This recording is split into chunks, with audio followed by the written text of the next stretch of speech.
I'll be talking about two survivors, the Gettysburg and Atlanta Cycloramas.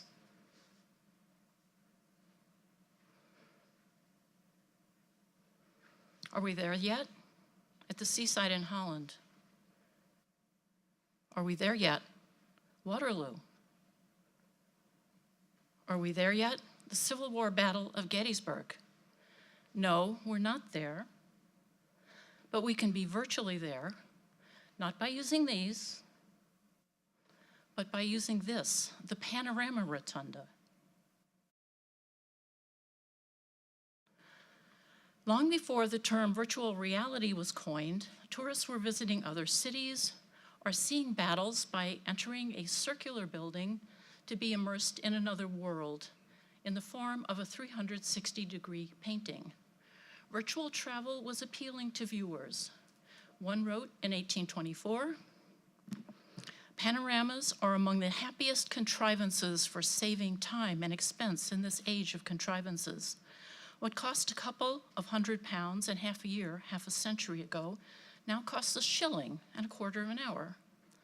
The panorama allowed the viewer to avoid, quote, "the innumerable miseries of travel, the insolence of public functionaries, the rogueries of innkeepers, the visitations of banditti, and the rascality of the custom house officers," unquote. Panoramas became the newsreels of the Napoleonic era. Newspapers could report on current events, but not illustrate them. Panorama painters produced representations of recent battles as quickly as possible, and they drew large audiences. Why Panorama and not Cyclorama? We'll be there in a minute. On June 18th, 1787, an Irish painter named Robert Barker patented a new art form. A circular painting that surrounded the viewer. Visitors entered a circular or 16-sided building, walked through a dimly lit corridor, climbed a spiral staircase to enter upon a circular viewing platform. They were surrounded by a painting done as realistically as possible. The viewing platform kept the visitor at the proper distance, too close or too far away, and the illusion would be lost. The foreground, there was a foreground of three-dimensional objects, which made it impossible, or almost impossible, to tell where the painting began and the diorama, so-called, began. The top of the painting was hidden by that umbrella-like vellum you see. This also hid the skylights that admitted light to the building. Light was reflected from the painting and appeared to come from the painting itself. The visitor was cut off from any reference to the outside world and was immersed in that scene. And this is a still existing panorama. You're below the viewing platform and you see the vellum and the skylights at the top of the building. It was 1792 before one of Barker's paintings was a success. By then, a new word had been coined for his invention. The Greek words pan, all, and orama, view, combined to form panorama, the all-encompassing view. The following year, Barker leased a lot on Leicester Square in London and erected the first permanent panorama rotunda, and it's still there. It's now a Catholic church. Some of these early panoramas were brought to the United States, but interest faded in the 1850s. The word panorama had quickly entered the English language. In America, it was applied to the moving panorama, which, like the circular panorama, began in Europe. This achieved a huge popularity in America. It was literally a moving picture. It rolled from one scroll to another in front of an audience, usually to the accompaniment of narration and music. They could be painted quickly on muslin in theatrical scene paint and transported by horse and wagon, canal boat, or railroad, set up in a rented hall or a schoolhouse. A man named John Banvard, and you see him in this sketch, achieved a huge success by scrolling a painting of the Mississippi River, said to be 3 miles long, which of course it was not, in front of audiences in America and Europe. This spawned a huge number of moving panoramas. Scene painters, house, sign painters hoped to make their fortune and created panoramas. Some of them were very bad. Newspapers and magazines printed jokes about these distempered daubs. You see there one from the Brooklyn Eagle. And Charles Dickens said, "I systematically shun pictorial entertainment on rollers." So that is why when the circular panorama enjoyed a great revival in America in the late 1800s, promoters advertised them as not a panorama, but a realistic painting done on Belgian canvas in oil paint by trained artists at great cost, shown in a special building constructed at great cost. In other words, a work of fine art. Thus the term cyclorama came into use here to differentiate the circular panorama from the moving panorama. The first circular panoramas of this revival period came to New York from Belgian and French companies, mostly showing European battles. They were not very successful. And then in 1883, the Belgian Panorama Company began preparations to install the Battle of Gettysburg in Chicago. This is the cover from one of the guidebooks you could buy. Paul Phillip Battle of Gettysburg depicts Pickett's charge, a decisive action in a decisive battle of the American Civil War, a battle that came to be known as the turning point of the war, the high tide of the Confederacy. The three-day battle was fought July 1st, 2nd, and 3rd in 1863 in the fields of Gettysburg, Pennsylvania, claimed 51,000 casualties. The victory for the Union, the northern states, after many losses in earlier battles, drove the Confederate troops southward, lessening the perceived danger of southern attacks on northern cities. Even at the time, the battle was recognized as being of great importance. The panorama of the Battle of Gettysburg also represented a turning point to the panoramic art form in America. In Paris and Belgium, panorama consortiums were already producing paintings of a standard size, 50 feet high, 400 feet in circumference, on an almost industrial scale of production. These were intended to be moved from one rotunda to another and exchanged between cities. Once a painting was installed, stock was sold, and for many years, the stockholders received a very good return on their investment. With the huge success and profits of Gettysburg and Chicago, paintings of Civil War battles became the most popular cycloramas in America. In the 1880s, there was a revival of popular interest in the war once some of the traumatic memories had passed or were passing. Panorama studios were established in Mott Haven, in the Bronx, New York, Englewood, Illinois, and Milwaukee, Wisconsin, by competing companies.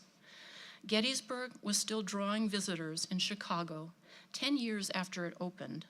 Supposedly, over 2 million people saw the painting there. Stockholders were paid $25,000 a year in dividends during that time. Tourists visiting Chicago were urged to see the painting. Railroads would organize special excursions, which were advertised in local newspapers by cyclorama companies, and they brought whole trainloads of people into the city for a day that, of course, included a visit to the cyclorama. This practice was followed in other areas as well, for generally you needed a large city for a panorama to be profitable. This is Paul Phillip, who painted the Chicago Gettysburg and other versions. He was a French artist. His father was famous as a panorama painter. The first Gettysburg was painted in Belgium, shown there briefly, and then shipped to Chicago. Phillip and his crew of artists had come to the United States to visit the battlefield, make preliminary sketches, and hired a photographer to record the battlefield, the part they had selected to show. A battle had to be depicted from one spot, more or less one time of day in the painting, so they needed to do careful research. Pickett's charge, which took place on the last day of the battle, was the action chosen for the cyclorama. So the painters interviewed generals and other officers, took their portraits, consulted maps. They were very aware, as were the promoters, that veterans of this war, this battle, would be viewing the painting and would expect it to accurately depict the events they had witnessed. When the artists returned to the studio, a 1/10 scale painting of the finished work was created. This was transferred onto paper and pen and ink, and a grid drawn over it, with each section designated by a number and a letter. These are sketches from the Battle of Atlanta.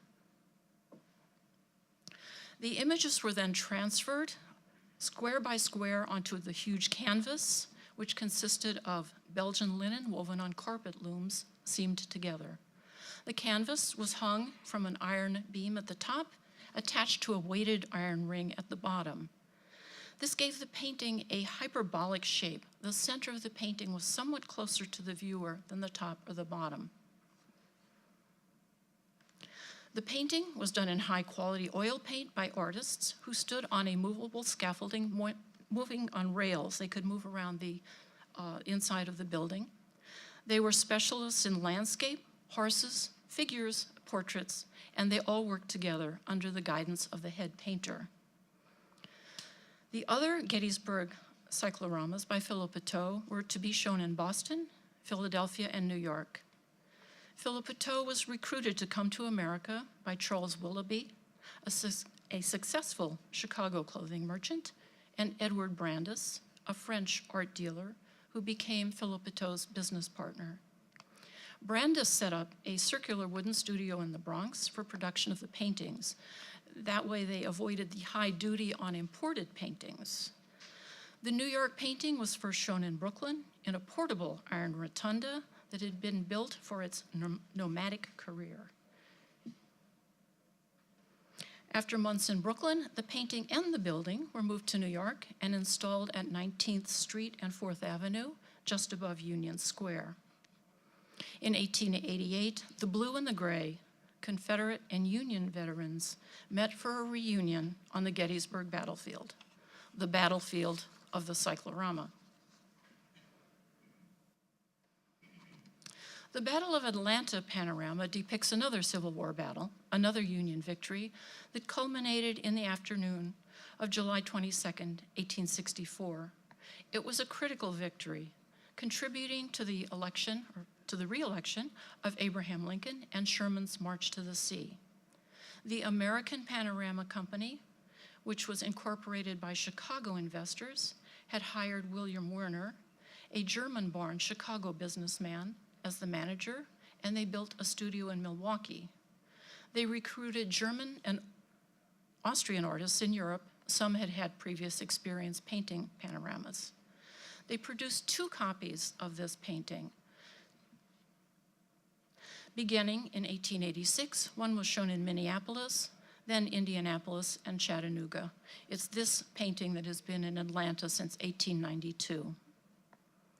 The lead painter, Friedrich William Heine, and landscape painter August Lohr had done the preparations, visiting the battlefield in 1885 to do research, sketches, color studies, and interviewing veterans. Theodore R. Davis, who was the wartime illustrator for Harper's Weekly and had been at this battle, was with them.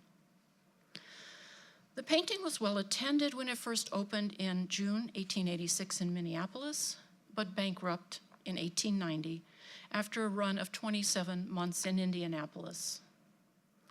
The cyclorama fad was fading. A 1903 insurance guide advised agents to decline to insure panorama paintings or their rotundas, as the buildings are unsuited for any other use and are undesirable. By this point, many had been converted to other uses: theaters, roller skating rinks, automobile garages, but many were demolished as their city locations made their sites more valuable as real estate. The cycloramas continue to be a feature of World's Fairs and similar exhibitions. A man named Emmett W. McConnell, known as the Panorama King, bought many of these paintings and displayed them at these venues, thus keeping them in the public eye. In 1901, the Phillip Otto Gettysburg that had been shown in Boston was reportedly stored in a rubbish-filled vacant lot in a wooden box 3 feet high, 2.5 feet wide, 50 feet long. It had been there for years in the sun, rain, and snow. Some boards had been pried away, allowing further damage to the painting. But as the cyclorama fad faded, the movement to commemorate Civil War battles and preserve battlefields that had begun in the late 1880s had increased.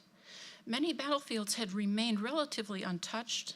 Veterans, of course, remembered the details, and reconciliation between Union and Confederate veterans unified these men to push for federal support of battlefield preservation. The Gettysburg Battlefield Memorial Association was formed to preserve portions of the battlefield as a memorial to the Union Army. By 1893, over 850 monuments had been placed on the battlefield. The organization's land holdings were transferred to the federal government in 1895, and Gettysburg designated a national military park. And administration of the park was transferred to the National Park Service in 1933. The opportunity for preservation was lost in Atlanta. About 40% of the city had been demolished and burned in 1864. Much of the battlefield terrain was eradicated during rebuilding and urban development. A proposal in 1900 to form a national military park was never adopted by Congress. Unlike Gettysburg, the Battle of Atlanta painting was not rolled up and forgotten. McConnell had sold Southerner Paul Atkinson a cyclorama in 1890. Atkinson thought that Civil War cycloramas could be profitable in the South. He bought Atlanta for $2,500 and with other investors put up buildings in Chattanooga, Nashville, and Atlanta, planning to rotate the paintings between those cities. But this was risky. Would white Southerners pay to see Yankee victories as illustrated in the cycloramas? So some changes were made. When Atlanta was shown in Chattanooga, a group of Confederate prisoners being rushed through the Union lines had their uniforms repainted in blue, so they became a group of fleeing Yankee soldiers. The painting came to Atlanta in 1892 and was billed as the only Confederate victory ever painted. And Atkinson lectured on the viewing platform, claiming that the loss of the battle by the Confederacy was only due to the superior number of Yankee soldiers. But the business venture failed. There were not enough paying customers. The cost of moving the paintings, erecting the buildings was high. In 1893, an Atlanta lumber merchant and Union Army veteran, George V. Gress, bought the painting at auction, moved the building and the painting to Grant Park, and the venture, unfortunately, also failed. The painting was donated to the city of Atlanta in 1898. In 1910, an attempt was made to bring a Battle of Gettysburg cyclorama to Gettysburg. A group of investors was prepared to lease the land, put up a building, but the plan fell through, and the cyclorama, which had not been displayed for 15 years, was sold as junk for $1. This was a Chicago painting, a copy of the Phillip, owned by two men who were Panorama promoters and owned the studio in Englewood, Illinois. In 1912, a plan to bring the cyclorama again was in the works. The building opened in 1913 on the 50th anniversary of the battle, and it showed the Boston version of the Gettysburg cyclorama by Phillip. It had been bought by a department store owner, Hahn, and he had shown it in his Newark, New Jersey department store in sections from the interior balcony and at the Pension Building in Washington. And in none of these places could it be shown in its correct circular form. The National Park Service acquired the building and the painting for $1 in 1942. The building had no heat, no humidity controls, no viewing platform. An artist stabilized the painting in 1948 and added supports to the back of the painting. The bottom was allowed to hang free, and this caused more damage. To coincide with the Civil War centennial, a new Cyclorama Building was opened in Gettysburg in 1962. In this modernist building by architect Richard Neutra, it was placed as close as possible to the location depicted in the cyclorama. The painting was once again conserved, but by now it was only 356 feet in circumference and 26 feet high. A huge part of the sky had been lost. In 1999, the National Park Service announced that the Neutra building would be demolished and the painting preserved and moved because they wanted to restore the battlefield to its 1863 appearance. So the cyclorama was moved for restoration and conservation, and despite opposition, the modernist Neutra building was also torn down. The painting was again restored. The previous restoration had sometimes had to be reversed. Cleaning of the painting was needed, and the hyperbolic curve required for the correct illusion had to be added back. The painting is now in this building. It looks somewhat like a red barn, the round barn that can be found in the area, but it resembles the historic Cyclorama Rotunda. In 1921, in Atlanta, the old Cyclorama building was replaced by a fireproof structure. And in 1934, funding from the WPA allowed the restoration of the painting and the diorama. They did replace a missing section of the canvas and painted more Confederate soldiers in it. In 1939, the Gone with the Wind premiere was held in Atlanta, and the stars visited the cyclorama. There you see them in the diorama. A plaster figure of Clark Gable as Rhett Butler was added to those of the dead soldiers in the diorama. Atlanta and public institutions were desegregated in the 1850s and 60s, and the first African-American mayor was elected. There was concern that the needed repairs to the painting, which was now a Confederate icon, would not be funded.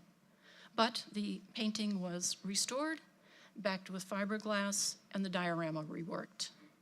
The static viewing platform was replaced by a circular platform that revolved.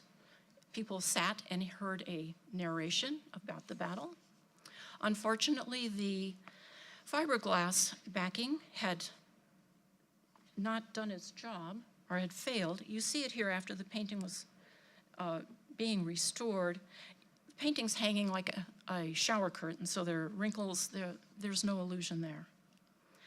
In 2012, it was decided that the Battle of Atlanta painting should be moved to a larger building, and it's now being restored. It had to be rolled onto 2 huge tubes to move it. It's a 6-ton painting, so this was quite a job to do. It's being restored now, and it is scheduled to be on display again in November of this year.